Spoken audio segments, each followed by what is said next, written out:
There's a message in your phone from someone who used to know you. It's been there for 3 weeks, maybe longer. You've opened it, you've closed it, you've told yourself you'll reply tomorrow, but tomorrow keeps becoming next week. You're not avoiding them because you don't love them.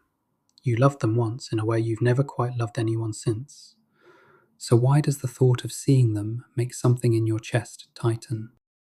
There's a group chat you've muted, not because the messages annoyed you, but because every notification reminded you of someone you used to be. Someone louder, lighter, less careful. Someone who hadn't yet learned to perform. The reunion invitation came in March. You said you had work. The wedding invitation came in July. You said you had a conflict.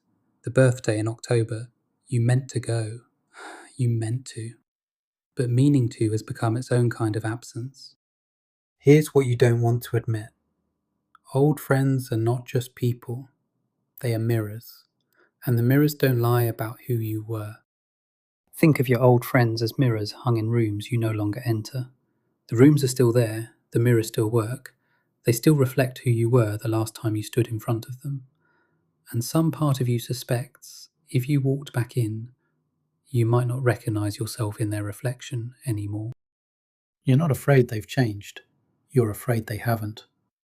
You're afraid they'll look at you with the same eyes they had at 22 and quietly ask, without saying a word, "What's happened to you?"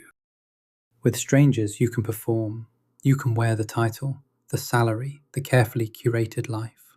But old friends knew you before you had anything to perform. They knew you when your dreams were still embarrassing, when your ambitions hadn't yet learned to wear a suit.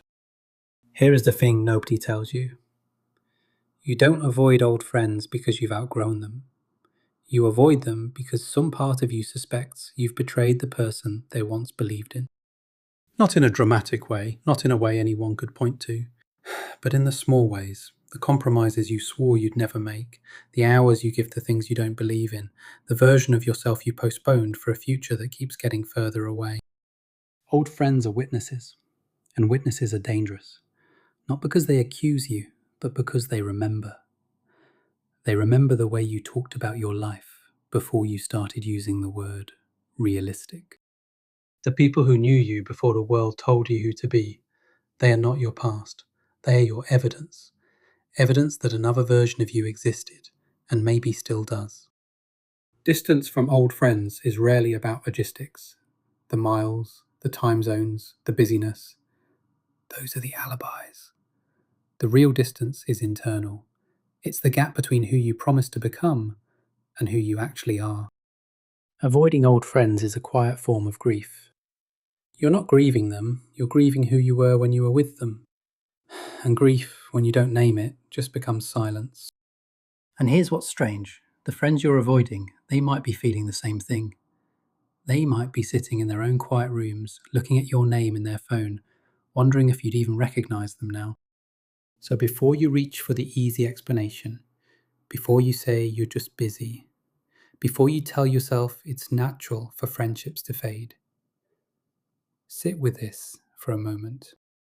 If your 18-year-old self could sit across from you tonight, would they recognize the life you've built, or would they grieve it?